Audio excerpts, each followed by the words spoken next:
Hello students, आज हम lecture number 7 start करने वाले हैं। लेक्चर 7 आप लोगों को एक बार मैं एलिमेंट्स की 5.3 एक्सरसाइज स्किप करवा रही हूँ बिकॉज वो 4.2 से रिलेटेड है। तो जब हम 4.2 कंप्लीट करेंगे क्लास में, उसके बाद आपको ये एक्सरसाइज करवा दी जाएगी। ओके, तो अभी हम जो लेक्चर स्टार्ट करेंगे वो 5.4 एक्सरसाइज से करेंगे। ठीक है, तो इसके लिए हमें क्या करना है, थ्योरी समझिए इसकी कि थ्योरी क्या है 5.4 एक्सरसाइज के लिए। Exercise 5.4,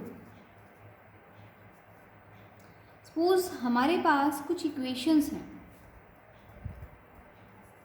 2x + 3y + 4z = 7, 3x + 4y - z = 1,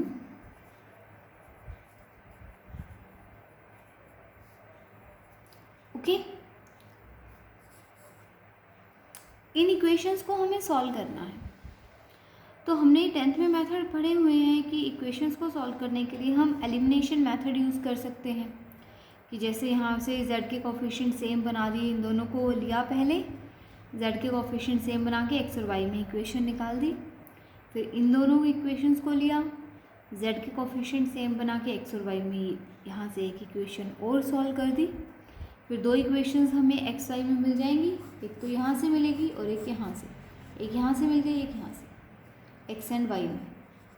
तो अब इन दोनों को सॉल्व करेंगे तो x और y की वैल्यू आ जाएगी और उसको किसी भी इक्वेशन में रखेंगे तो z आ जाएगा।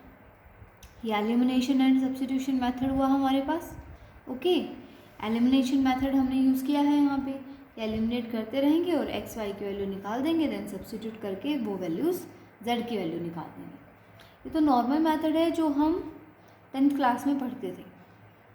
लेकिन अब हमारे पास जो टॉपिक है वो टॉपिक क्या है, solution of system of linear equations using inverse of a matrix. ये टॉपिक है,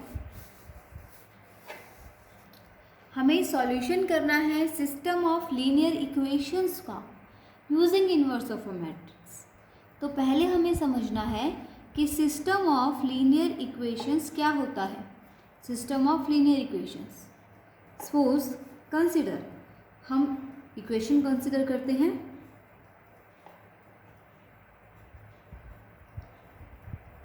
a1x b1y + c1z = 0 = d1, a2x b2y c2z = d2, a3x b3y + c3z = d3। ये हमारे पास है simultaneous system of linear equations. This is the simultaneous system of linear equation. इसको हमने simultaneous system of linear equation क्यों बोला, because Jin equations के लिए x y z की वैल्यू सेम आती है, मतलब एक ही ऐसा कोई वैल्यू निकलेगी x y z जो इन तीनों को एक साथ सेटिस्फाई कर जाएगी, ऐसी कोई भी इक्वेशंस जिनको x y z की वैल्यू एक साथ सेटिस्फाई कर जाए, मतलब जो x y z इसको सेटिस्फाई कर रहा है वही इसको करेगा और वही इसको करेगा, तो इसको हम बोलते हैं simultaneous system of linear equation. Okay, छोटी छोटी बातें हैं, ये पता होनी चाहिए आप लोगों को। तो ये हुआ simultaneous system of linear equation. अब हमारे पास क्या है कि हमें ये इक्वेशंस दी हुई हैं, हमें इस सिस्टम को, इन इक्वेशंस को सॉल्व करना है using inverse of a matrix. Okay, solution करना है सिस्टम ऑफ लीनियर इक्वेशंस का। ये सिस्टम ऑफ लीनियर इक्वेशन है, using inverse of a matrix, matrix का इन्वर्स करके। मैट्रिक्स का इन्वर्स करने के लिए हमारे पास मैट्रिक्स होनी तो चाहिए ना, तो हम करेंगे क्या, यहाँ से मैट्रिसेस बनाएंगे, ओके, इन इक्वेशन से। एक मैट्रिक्स हम बनाएंगे जो एक्स वाई जेड के कोफिशिएंट है उसकी, एक मैट्रिक्स हम बनाएंगे जो एक्स वाई जेड वेरिएबल है उनकी, और एक मैट्रिक्स बनाएंगे जो राइट साइड में कांस्टेंट्स हैं इनकी, ओके। कैसे बनेगी देखिए, लेट ए हमने लिखा, ये लिखा coefficient matrix, coefficient matrix X Y Z के कोफिशिएंट्स हम लिख देते हैं A1 B1 C1 जैसे लिखे हुए हैं एज इट इज उसी वे में हमें लिखने हैं A3 B3 C3, मैट्रिसेस बना रहे हैं हम, ठीक है। ये हो गई ए मैट्रिक्स, इसकी नेमिंग ए से हम करेंगे। जो एक्स वाई जेड वेरिएबल वाली मैट्रिक्स है उसकी नेमिंग कैपिटल एक्स से होगी, और वो बनेगी एक कॉलम मैट्रिक्स, जिसमें एक ही कॉलम होता है, वो कॉलम मैट्रिक्स होती है। और अनदर मैट्रिक्स जो है राइट साइड वाले कांस्टेंट से जो बनेगी, ये भी बनेगी कॉलम मैट्रिक्स, ठीक है। क्यों बनेगी ये आपको अभी समझ में आ जाएगा कि क्यों बनेगी ये कॉलम मैट्रिक्स। देखिए, ये बन गई है कोफिशिएंट मैट्रिक्स, ये वेरिएबल मैट्रिक्स, और ये बन गई है राइट साइड में जो कांस्टेंट्स है उनकी मैट्रिक्स। अब इन तीनों मैट्रिसेस को हमें ऐसे लिखना है कि अगर उनको मल्टीप्लाई किया जाए तो हमें एज इट इज़ ये सिस्टम दोबारा मिल जाए, ठीक है, तीनों इक्वेशंस दोबारा मिल जाए। तो ध्यान से देखिए, अगर मैं इसको इस तरह से लिख देती हूँ AX = B, ओके। देखो A क्या है, A1 B1 C1, A2 B2 C2, A3 B3 C3। ये आपको करना नहीं है कुछ भी, मैं सिर्फ आपको समझा रही हूँ कि हम इसको इस तरह से लिखेंगे। यहाँ लिख दो एक्स वाई जेड और यहाँ लिख दो D1 D2 D3। ना इसको मल्टीप्लाई करोगे रो बाई कॉलम से, A1x plus B1y plus C1z, बस ये इस कॉलम से हो गया, आगे तो कॉलम है ही नहीं। तो अब सेकेंड रो पे आ जाओ, सेकेंड रो फर्स्ट कॉलम, तो किस वाली रो में गया, सेकेंड रो में। A2x B2y C2z, कंप्लीट, ये भी second row first column, element complete. ये थर्ड रो फर्स्ट कॉलम में आएगा, A3x B3y C3z, हो गया। कंपेयर करें D1 D2 D3, तो देखिए पहला एलिमेंट पहले से compare, A1x B1y C1z = D1, दूसरा दूसरे से, तीसरा तीसरे से, तो इक्वेशन साथ हो गई। A1x B1y C1z = D1, यही तो इक्वेशंस थी हमारे पास। A1x B1y C1z = D1, A2x and A3x। तो कहने का मतलब क्या है कि आपको जब मैट्रिक्स फॉर्मेट में लिखना है तो आप ऐसे लिखोगे, क्योंकि ये लिखने का मतलब क्या है कि हमने इन इक्वेशंस को मैट्रिक्स फॉर्मेट में लिखा हुआ है और वो बाद में हमें एज इट इज़ ही मिलने वाली है इससे, ठीक है ना। तो इस तरह से हमें लिखना है ना। तो सबसे पहले आपको जो दिया होगा वो सिस्टम ऑफ लीनियर इक्वेशंस ऐसे दिया होगा, हमें उससे मैट्रिक्स इक्वेशन बनानी है।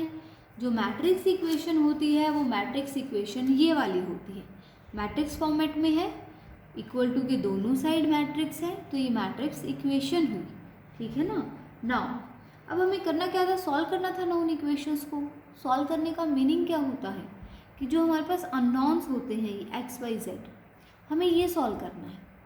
अब अननोन सॉल्व करने के लिए देखो हमारे पास क्या है, Ax = B है। इस तरह का क्वेश्चन मैं पहले भी करवा चुकी हूँ कि अगर हमें x निकालना है तो a हटाना पड़ेगा, और मैट्रिक्स में अगर कभी भी कोई मैट्रिक्स हटानी होती है तो हम डायरेक्टली उसको डिवाइड में नहीं लेके जाते, हम क्या करते हैं, उसके इन्वर्स से मल्टीप्लाई करते हैं। तो a जो है x के आगे है तो प्री मल्टीप्लिकेशन आएगा। बाई चांस a x के पीछे होता तो क्या आता, post multiplication.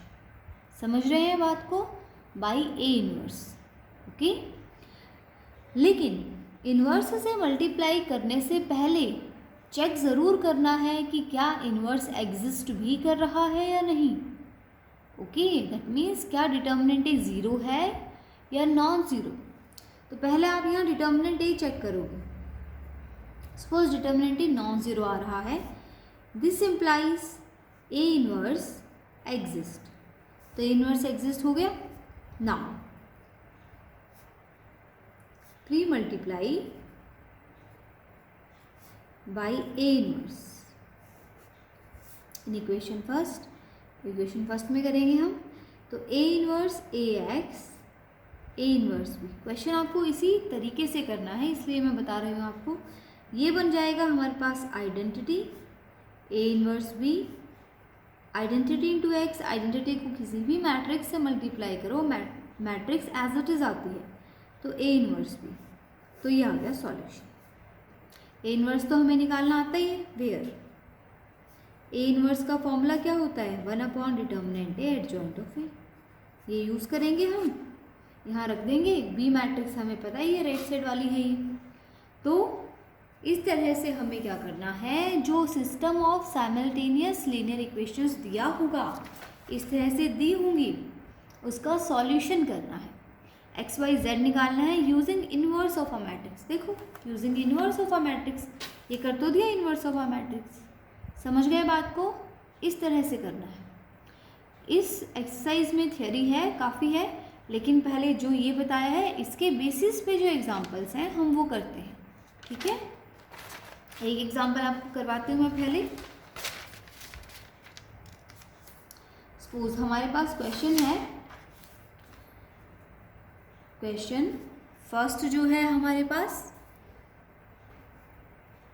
Solve following system of equations using inverse of a matrix. सिर्फ 2 ही इक्वेशन है। नाउ इसको फर्स्ट सेकंड नहीं करना, ठीक है, जो है ये अभी जब ज़रूरत होगी तब फर्स्ट और सेकंड नेमिंग करेंगे हम इक्वेशंस की। आप क्या लिखोगे, the matrix equation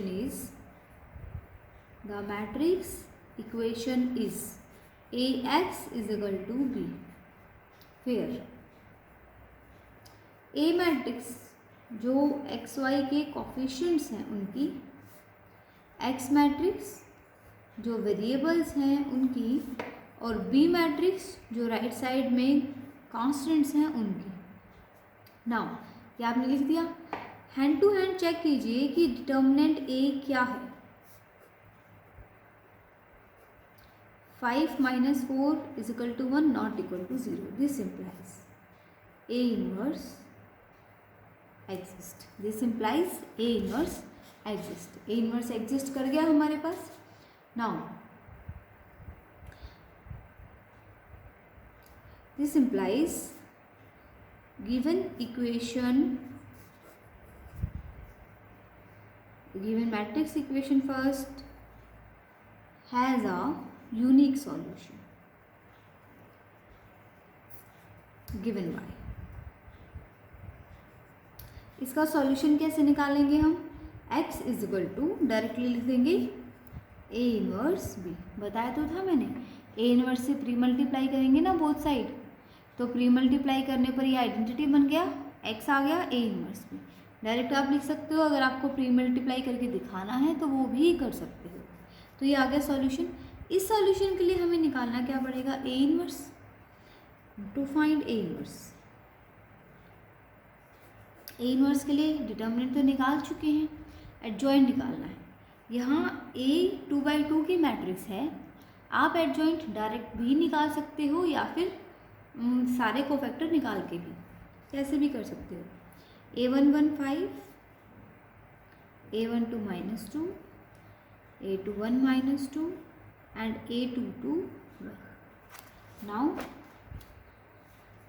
adjoint of A क्या मिलेगा हमें, 5 -2 -2 1, तो 5 -2 -2 1। Now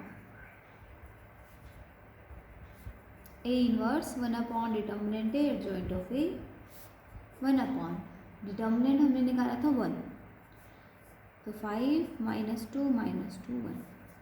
now from equation second and result third जो है x is equal to A inverse B.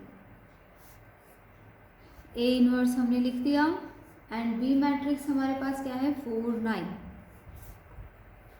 x क्या है x और y, मल्टीप्लाई करो रो बाई कॉलम से. 5 × 4 20, 9 दूनी 18, 4 दूनी -8 + 9 2 1.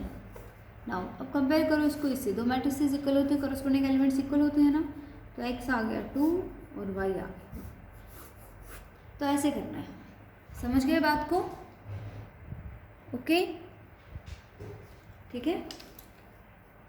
अब कुछ आपको एक थ्योरी समझाई जा रही है, इसी से रिलेटेड है, ध्यान से समझिएगा कि क्या है वो theory. Consistent and inconsistent solution.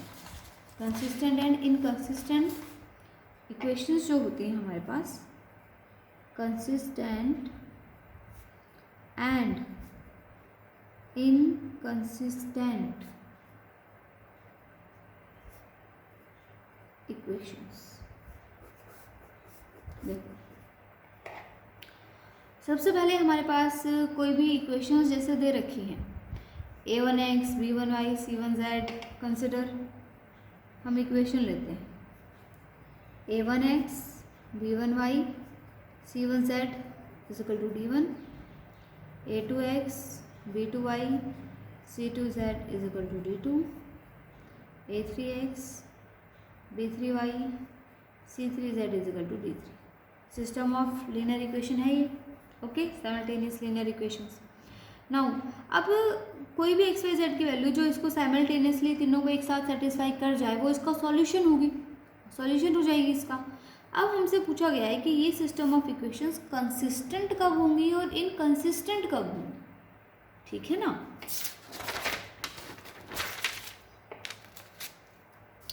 तो कोई भी सिस्टम ऑफ इक्वेशंस होती है, कोई भी हमने सिस्टम ऑफ इक्वेशन लिखा, सिस्टम ऑफ साइमल्टेनियस इक्वेशंस लिखा हमने, which have a solution, which have a unique solution, which has a unique, which has a solution, which has a solution, जिसका एक सॉल्यूशन होता है. ठीक है ना, यूनिक नहीं लीजिए अभी, जिसका सॉल्यूशन होता है वो होती हैं कंसिस्टेंट सिस्टम ऑफ इक्वेशंस. सीधी सी बात है कि जिन इक्वेशंस का सॉल्यूशन निकले, जिन इक्वेशंस का सॉल्यूशन निकले वो कंसिस्टेंट सिस्टम ऑफ इक्वेशन होती है बस. ओके. और जिन सिस्टम ऑफ साइमल्टेनियस इक्वेशंस का हैज़ नो सॉल्यूशन, जिनका कोई सॉल्यूशन ना निकले, ठीक है ना, वो होती हैं इनकंसिस्टेंट सिस्टम ऑफ इक्वेशन. पता होना चाहिए क्योंकि क्वेश्चन आ जाएगा, चेक करो कि साइमल्टेनियस लीनियर इक्वेशन कंसिस्टेंट है या इनकंसिस्टेंट. तो जब तक आपको कंसिस्टेंट या इनकंसिस्टेंट की डेफिनेशन नहीं पता होगी आप कैसे चेक करोगे कि इक्वेशंस कैसी हैं. तो कंसिस्टेंट का मीनिंग है कि उनका सॉल्यूशन होना चाहिए बस इक्वेशंस का, और इनकंसिस्टेंट का मीनिंग है कि सॉल्यूशन नहीं होना चाहिए उनका. ठीक है, मतलब एक्स वाई जेड की वैल्यू नहीं निकलेगी उनमें. ओके, हम नहीं निकाल सकते हैं और सॉल्यूशन निकाल सकते हैं उसके बाद. अब देखो ये जो हमारे पास है ये वाला पार्ट डिफाइन कर रही हूँ मैं अच्छे से. अगर हम सॉल्यूशन निकाल रहे हैं सिस्टम ऑफ साइमल्टेनियस इक्वेशन का, अगर हमने सॉल्यूशन निकाला हैज़ अ सॉल्यूशन, तो वो सॉल्यूशन यूनिक भी हो सकता है और इनफाइनाइट मैनी सॉल्यूशन भी हो सकते हैं. Infinite many solution. अब आप एक बात याद कीजिए, आप लोगों ने 10th में पढ़ा होगा कि दो इक्वेशंस दे रखी हैं, वो दोनों इक्वेशन की या तो यूनिक सॉल्यूशन होगा या नो सॉल्यूशन या इनफाइनाइट। ऐसे पढ़ा होगा आपने कि लाइन या तो काटेंगे एक दूसरे को एक पॉइंट पे, 10th की बात बता रही हूँ, 10th में ऐसे ही पढ़ा होगा, या तो दोनों लाइन इंटरसेक्ट करेंगी, या दोनों लाइन पैरेलल हो जाएंगी, या दोनों लाइन कॉन्साइड कर जाएंगी। ये वही बात मैं बता रही हूँ आपको, ठीक है ना। अगर दोनों लाइन इंटरसेक्ट करती हैं तो यूनिक सॉल्यूशन मिलता है, ठीक है। अगर दोनों लाइन पैरेलल हो जाती हैं तो नो सॉल्यूशन मिलता है, कोई भी सॉल्यूशन नहीं मिला। और अगर दोनों लाइन कॉन्साइड कर गई, एक के ऊपर एक आ गई, तो इनफाइनाइट मैनी सॉल्यूशन मिल जाते हैं। तो हमें लाइंस ड्रॉ नहीं करनी है, यहाँ चलेंगे पूरा हम इन्वर्स और डिटर्मिनेंट सॉल्व करके। सिर्फ आपको बस रिमाइंड करवा रही हूँ कि जो कंडीशंस आप 10th में पढ़ चुके हो, कंडीशंस वही रखते हुए बस उनको चेक करने का तरीका यहाँ बदल दिया गया है, ठीक है। तो क्या बोला है मैंने कि सिस्टम ऑफ साइमल्टेनियस इक्वेशंस का या तो सॉल्यूशन होगा या नहीं होगा, है तो उसको कंसिस्टेंट सिस्टम ऑफ इक्वेशन बोलते हैं, अगर नहीं है सॉल्यूशन तो इनकंसिस्टेंट सिस्टम ऑफ इक्वेशन हो जाता है। इसके बाद अगर सॉल्यूशन है तो वो यूनिक हो सकता है या इनफाइनाइट मैनी सॉल्यूशन हो सकता है, इतना आपको याद रखना है। अभी कब कैसे क्या होगा ये सब कुछ आपको 1 बाय 1 करके सारा समझा दिया जाएगा कि यूनिक सॉल्यूशन कब मिलेगा, इनफाइनाइट मैनी सॉल्यूशंस कब मिलेंगे और नो सॉल्यूशंस कब मिलेंगे, ठीक है। अभी हम जो क्वेश्चंस करेंगे वो यूनिक सॉल्यूशन वाले ही करेंगे, ठीक है। देखिए, यूनिक सॉल्यूशन हमें तब मिलेगा जब डिटर्मिनेंट ए नॉन ज़ीरो होगा। यूनिक सॉल्यूशन हमें तब मिलेगा जब डिटर्मिनेंट ए नॉन ज़ीरो होगा। इनफाइनाइट सॉल्यूशन हमें तब मिलेगा जब डिटर्मिनेंट ए ज़ीरो होगा। When determinant A is equal to zero then we get infinite many solution, and when determinant A is non zero then we get unique solution. जब determinant A non zero है तो unique solution, determinant A zero है तो infinite many solution, और जब determinant A zero है तो no solution भी मिल सकता है, ठीक है ना। व्हेन डिटर्मिनेंट ए ज़ीरो है, व्हेन डिटर्मिनेंट ए ज़ीरो है, स्टार्टिंग से करते हैं। When determinant A is non zero then we get unique solution, and when determinant A is equal to 0 then we get infinite many solutions और no solutions. पूरा detail में पढ़ाया जाएगा ये जब डिटर्मिनेंट ए ज़ीरो वाला पार्ट। अभी हम सिर्फ इस पार्ट पे कॉन्सेंट्रेट करेंगे कि जब डिटर्मिनेंट ए नॉन ज़ीरो है तो यूनिक सॉल्यूशन। सिंपल सी बात है, कंफ्यूज मत होना, या तो सॉल्यूशन होगा या नहीं होगा। सॉल्यूशन है तो कंसिस्टेंट, नहीं है तो इनकंसिस्टेंट। इसके बाद डिटर्मिनेंट ए नॉन ज़ीरो है तो यूनिक सॉल्यूशन, बस बात खत्म। यूनिक सॉल्यूशन कब मिलेगा, याद रखिए, यूनिक सॉल्यूशन कब मिलेगा जब डिटर्मिनेंट ए नॉन ज़ीरो है। इसके अलावा इनफाइनाइट मिले या नो सॉल्यूशन मिले, डिटर्मिनेंट ए ज़ीरो आने पर ही मिलता है। समझ गए बात इतनी? कोई कन्फ्यूज़न है इसमें, कोई डाउट है इसमें? दोबारा से एक बार अच्छे से आप समझ लीजिएगा, फिर ही क्वेश्चन कीजिएगा, ओके।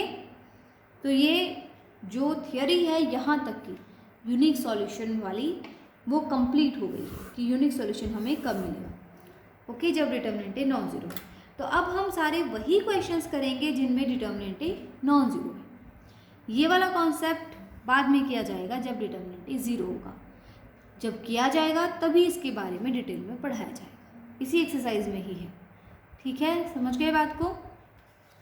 तब जो क्वेश्चंस हैं वो क्वेश्चंस कैसे हैं हमारे पास, जैसे एग्जाम्पल 2 हम लेते हैं, solve system of equations. Solve system of equations, x plus Y plus Z is equal to 6, x minus Y plus Z is equal to 2, 2x plus Y minus Z is equal to 1।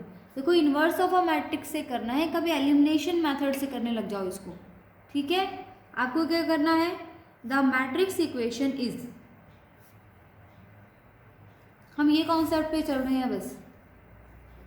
A X is equal to B, where A है coefficient matrix, X Y Z के coefficients लिख दीजिए। X है जो variables हैं उनकी matrix, और B है जो कांस्टेंट्स हैं उनकी matrix.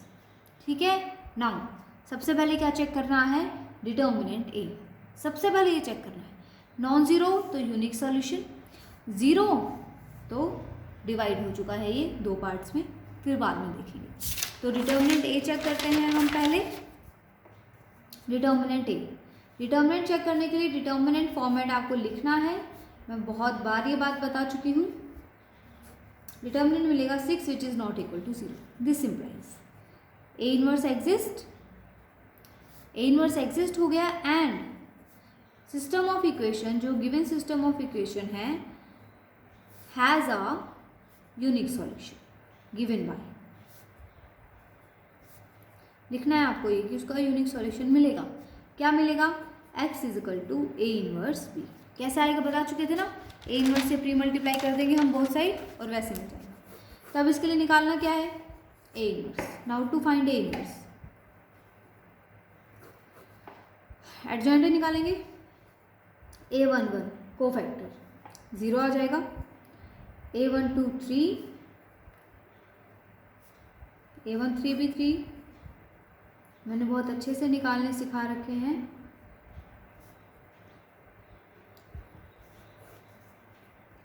A31 2, A32 0 and A33 -2. Now adjoint of A, A11, A12, A13, transpose 0 3 3, 2 -3 1, 2 0 -2. Okay. Now from first, जो इक्वेशन फर्स्ट है, x is equal to A inverse B. A inverse क्या होता है, 1 determinant A adjoint of A into में B, ये आ जाएगा। तो 1 डिटर्मिनेंट 6, एडजॉइंट हमारे पास क्या निकला है, 0 3 3, 2 -3 1, 2 0 -2, एंड बी क्या था 6 2। बस स्केलर क्वांटिटी को बाहर ही रहने दीजिए, पहले आप इन मैट्रिसेस को मल्टीप्लाई कीजिए, बाद में अगर स्केलर क्वांटिटी अंदर जाके डिवाइड वगैरह कर रही है तो कर दो, अदरवाइज बाहर रहने दो। 1/6 बाहर रहने दो, 0 4 and 2,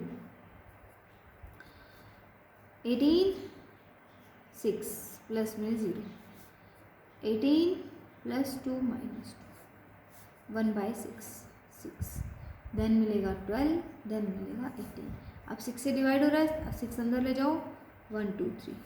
x क्या थी, x y z थी। कंपेयर करो, दो मैट्रिसेस इक्वल हैं तो कॉरस्पॉन्डिंग एलिमेंट्स इक्वल होते हैं, तो हमें ये मिलेगा सॉल्यूशन। यूनिक है, यूनिक का मतलब है कि x y z की जो ये वैल्यू आई हैं, ये तीनों वैल्यूज जो हैं एक साथ तीनों इक्वेशन को सेटिस्फाई कर जाएंगे। ठीक है ना, ये होता है इसका मतलब। ओके, तो इस तरह से करना है आप लोगों को। ये कुछ और एग्जांपल्स हैं, वो सब मैं आपको करवाऊंगी अभी।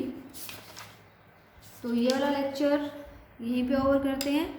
नेक्स्ट जो है इसके नेक्स्ट लेक्चर में कंटिन्यू करेंगे। ठीक है, होमवर्क आपको उसी लेक्चर में दिया जाएगा। तो थैंक यू सो मच।